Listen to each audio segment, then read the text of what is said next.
ओम नमः शिवाय। हर हर महादेव।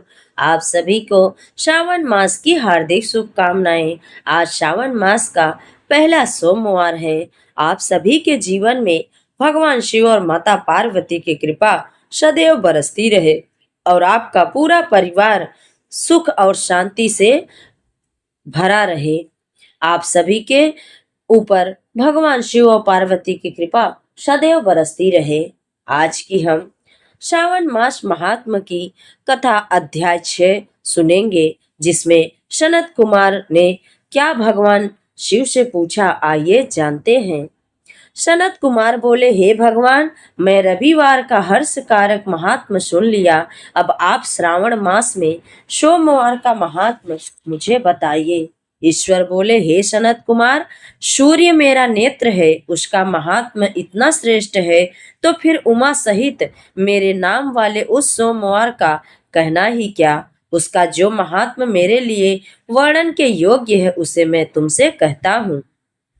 सोम चंद्रमा का नाम है और यह ब्राह्मणों का राजा है। यज्ञों का साधन भी सोम है। उस सोम के नाम के कारणों के को आप सावधान होकर मुझसे सुनिए, क्योंकि यह वार मेरा ही स्वरूप है। इसे सोम कहा गया है, इसलिए यह समस्त राज्य का प्रदाता श्रेष्ठ है। व्रत करने वाले को यह संपूर्ण राज्य का फल देने वाला है। हे विप्र, उसकी विधि सुनिए। मैं आपको विस्तार पूर्वक कहता हूँ। 12 महीनों में सोमवार अत्यंत श्रेष्ठ है। उस मासों में अगर सोमवार व्रत करने में असमर्थ हो तो श्रावण मास में इसे अवश्य करना चाहिए।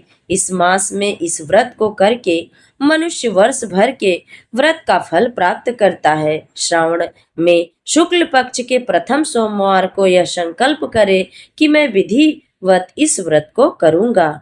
शिव जी मुझ पर प्रसन्न हो। इस प्रकार चारों ओर सोमवार के दिन और 5 हो जाए तो उसमें से भी प्रातः काल यह संकल्प करे और रात्रि में शिव जी का पूजन करे। 16 उपचारों से सायंकाल में श्री शिव जी की पूजा करे और एकाग्रचित्त होकर इस दिव्य कथा का श्रवण करे। हे सनत कुमार, इस सोमवार व्रत की कही जाने वाली विधि को अब मैं तुमसे कहता हूँ, ध्यान पूर्वक सुनिए। श्रावण मास के प्रथम सोमवार को इस श्रेष्ठ व्रत को आरंभ करे। मनुष्य को करना चाहिए कि अच्छी तरह स्नान करके पवित्र होकर से और अच्छे वस्त्र धारण करे और काम, क्रोध, अहंकार, द्वेष, निंदा का त्याग करके मालती, मल्लिका, श्वेत पुष्पों को लाए। इसके बाद अन्य विविध पुष्पों से अभिष्ट पूज्य पदारों से द्वारा त्रयंबक इस मूल मंत्र से शिव जी की पूजा करें। उसके बाद यह कहे, मैं सर्व भयनाश महादेव उग्र उग्रनाथ भव शशि मौली रुद्र नीलकंठ शिव भवहारी का ध्यान करता हूँ। इस प्रकार अपने विभम के अनुसार मनोहर उपचारों से देवेश शिव का विधिवत पूजन करे। जो इस व्रत को करता है उसके पुण्य फल को सुनिए। जो लोग सोमवार के दिन पार्वती सहित शिव जी की पूजा करते हैं, वे फिर से रहित अक्षय लोक प्राप्त करते हैं। हे सनत कुमार, इस मास में नक्त वक्त से जो पूर्ण होता है उसे मैं संक्षेप में कहता हूँ, सुनिए। देवताओं, दानवों से भी अभेद 7 जन्मों का अर्जित पाप नष्ट भोजन से नष्ट हो जाता है, इसे कोई संदेह नहीं है। इस अत्युक्त व्रत को उपवास पूर्वक करे। इसे करने से पुत्र की इच्छा रखने वाला मनुष्य पुत्र प्राप्त करता है और धन चाहने वाला धन प्राप्त करता है। वह जिस जिस अभिष्ट की कामना करता है उसे पा जाता है। इस लोक में दीर्घ काल तक वांछित सुख को भोग कर अंत में श्रेष्ठ विमान पर चढ़कर वह रुद्र लोक में प्रतिष्ठित होता है। चित्त चंचल है, धन चंचल है और जीवन भी चंचल है, ऐसा समझकर प्रयत्न पूर्वक व्रत का उद्यापन करना चाहिए। चांदी के विषभ पर विराजमान स्वर्ण निर्मित शिव पार्वती की प्रतिमा अपने सामर्थ्य के अनुसार बनानी चाहिए। इसमें धन की कृणता नहीं होनी चाहिए। उसके बाद एक दिव्य शुभ लिंग भद्र मंडल बनवाए और उसमें 2 श्वेत वस्त्रों से युक्त एक घट स्थापित, घट के ऊपर तांबे और बांस का बना हुआ पात्र रखे और उसके ऊपर उमा सहित शिव को स्थापित करे। इसके बाद स्मृति पुराणों में कहे गए मंत्रों से शिव जी का पूजा करे, पुष्पों का मंडल बनाए और उसके ऊपर सुंदर चंदोवा लगा उसमें गीत बाजों की मधुर ध्वनि के साथ रात में जागरण करे। उसके बाद बुद्धिमान मनुष्य अपने गृह सूत्रक निर्दिष्ट विधान के अनुसार अग्नि प्रस्थान करे और फिर सर्व 11 श्रेष्ठ नामों से पलाश की समिधाओं से 108 आहुति दे। यह व्रीहि तिल आदि की आहुति दे। इस मंत्र से और बेलपत्रों की आहुति त्रयंबकम पड़ाक्षर मंत्र ओम नमः शिवाय से प्रदान करे। उसके बाद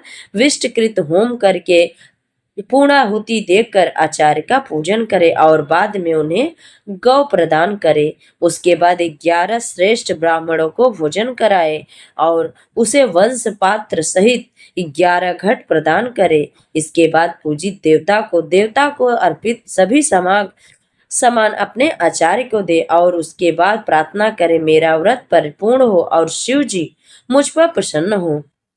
उसके बाद बंधुओं के साथ हर्ष पूर्वक भोजन करे। इसी विधान से जो मनुष्य इस व्रत को करता है वह जिस जिस अभिलाषित वस्तुओं की कामना करता है उसे जरूर प्राप्त होता है और अंत में शिवलोक को प्राप्त होकर उस लोक में पूजित होता है। हे सनत कुमार, सर्वप्रथम श्री कृष्ण ने इस मंगलकारी सोमवार व्रत को किया।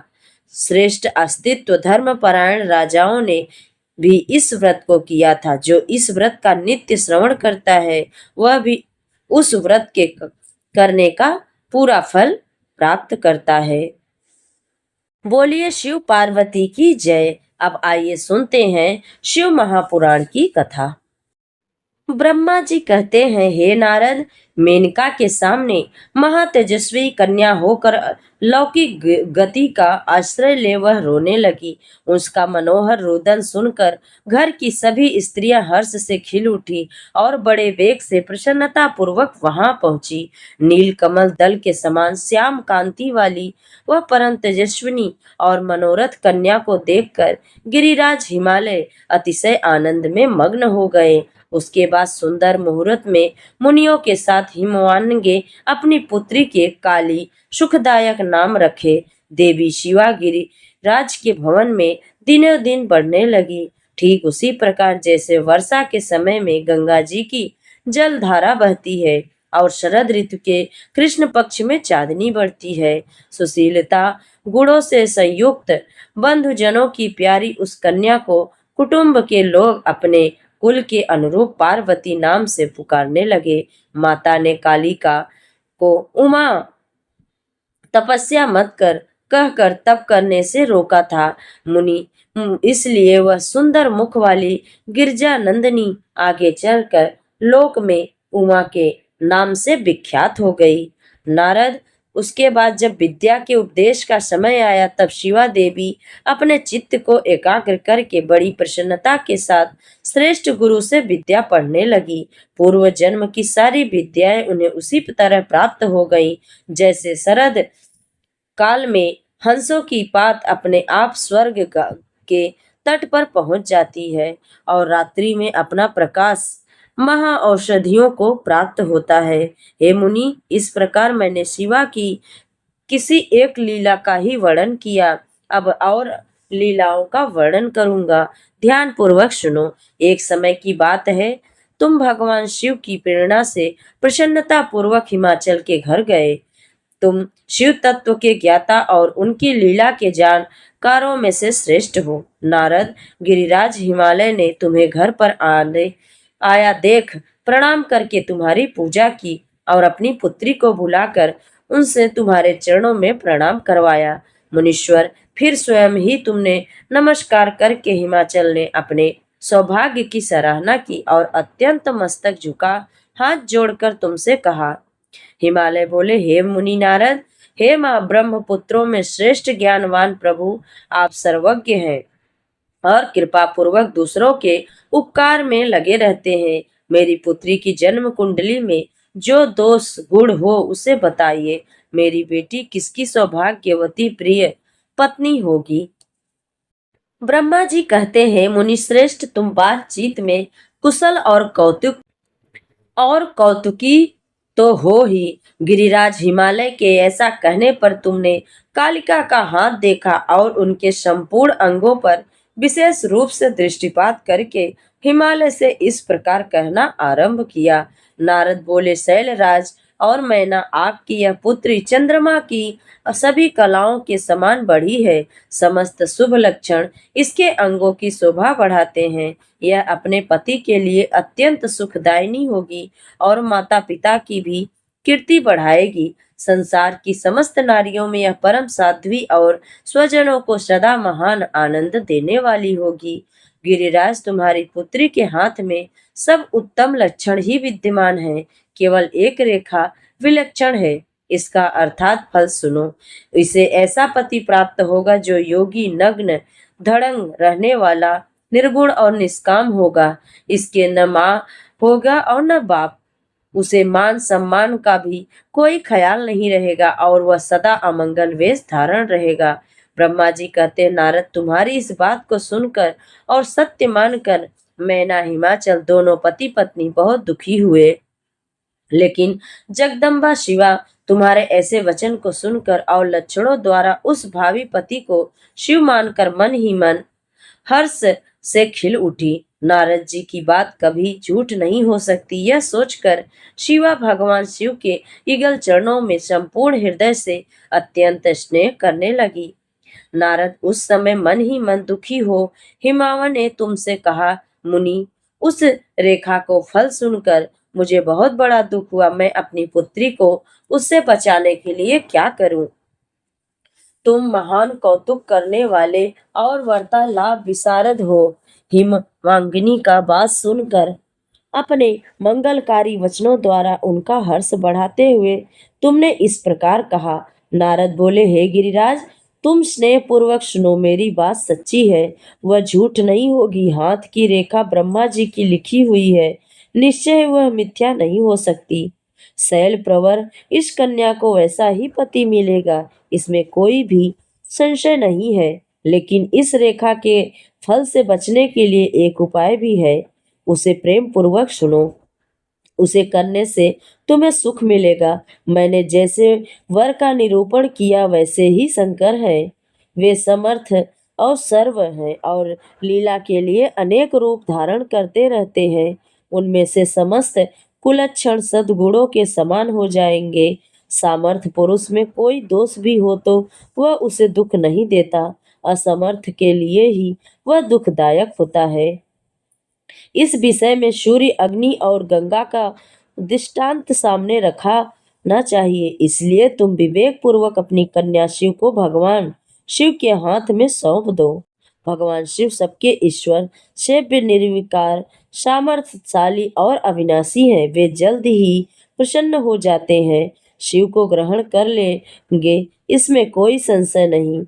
तपस्या से वंश में हो जाते हैं। अगर शिव और शिवा तप करे तो सब कुछ ठीक हो जाएगा। सर्वेश्वर शिव सर्व प्रकार से सामर्थ हैं। वे इंद्र के वर्ज्य का भी विनाश कर सकते हैं। ब्रह्मा जी उनके अधीन हैं, वे सबको सुख देने वाले हैं। पार्वती भगवान शंकर की प्यारी पत्नी होगी। वह सदा रुद्र देव के अनुकूल रहेगी, क्योंकि यह महासाध्वी और उत्तम व्रत का पालन करने वाली है और माता पिता के सुख को बढ़ाने वाली है। यह तपस्या करके भगवान शिव के मन को अपने वश में कर लेगी और वे भगवान भी इसके सिवा किसी दूसरी स्त्री से विवाह नहीं करेंगे। दोनों का प्रेम एक दूसरे के अनुरूप है। वैसा उच्च कोटि का प्रेम न तो किसी का हुआ है और न इस समय है और न आगे कभी होगा। गिरि श्रेष्ठ, इन्हें देवताओं के कार्य करने हैं। उनके जो जो काम नष्ट प्राय हो गए हैं, उन सब का इनके द्वारा उज्जैनी जीवन का उद्धार होगा। अद्रिराज आपकी कन्या को पाकर ही भगवान हर अर्धेश्वर और नारीश्वर होंगे। इन दोनों का फिर से हर्षपूर्वक मिलन होगा। आपकी यह पुत्री अपनी तपस्या के प्रभाव से सर्वेश्वर महेश्वर को संतुष्ट करके उनके शरीर के आधे भाग को अपने अधिकार में कर लेगी, उनका अर्धांग बन जाएगी। हे गिरि श्रेष्ठ, तुम्हें अपनी कन्या का भगवान शंकर के सिवा दूसरे किसी को नहीं देनी चाहिए। यह देवताओं का गुप्त रहस्य, इसे कभी प्रकाशित नहीं करना चाहिए। हिमालय ने कहा, ज्ञानी मुनि नारद, मैं आपको एक बात बता रहा हूँ, उसे प्रेम पूर्वक सुने और आनंद का अनुभव कीजिए।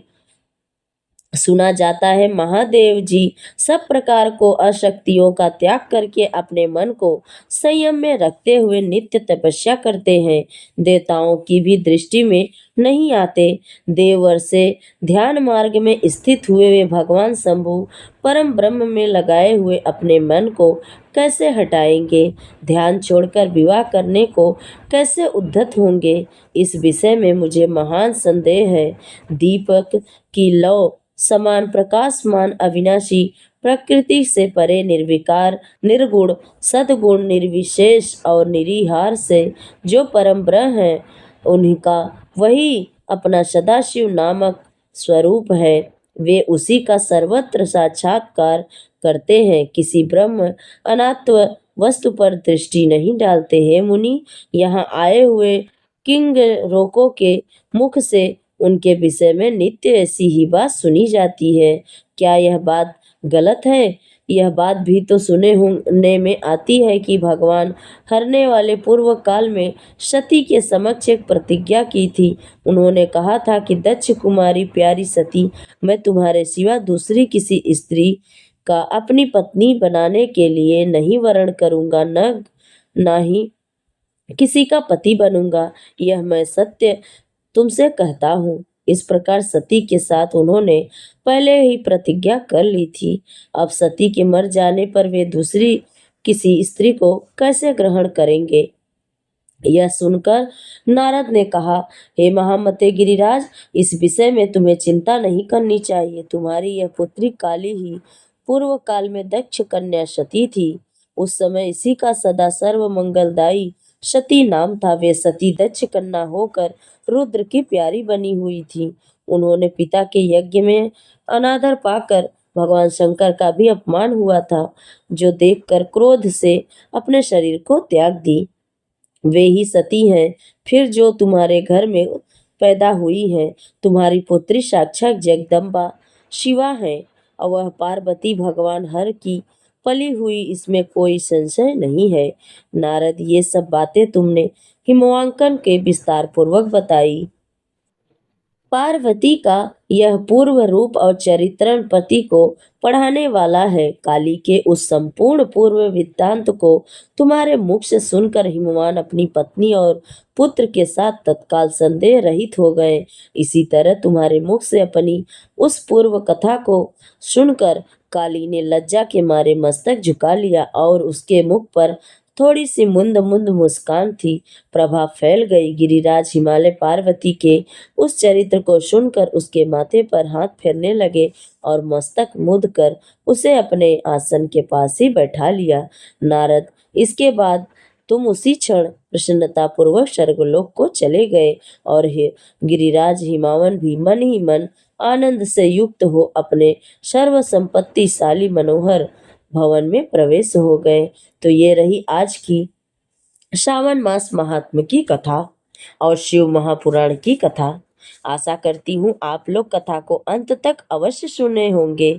अगर आप सभी को कथा अच्छी लगी हो तो लाइक, शेयर और चैनल को सब्सक्राइब जरूर करिएगा और कमेंट में हर हर महादेव जरूर लिखिएगा। जय श्री हरि।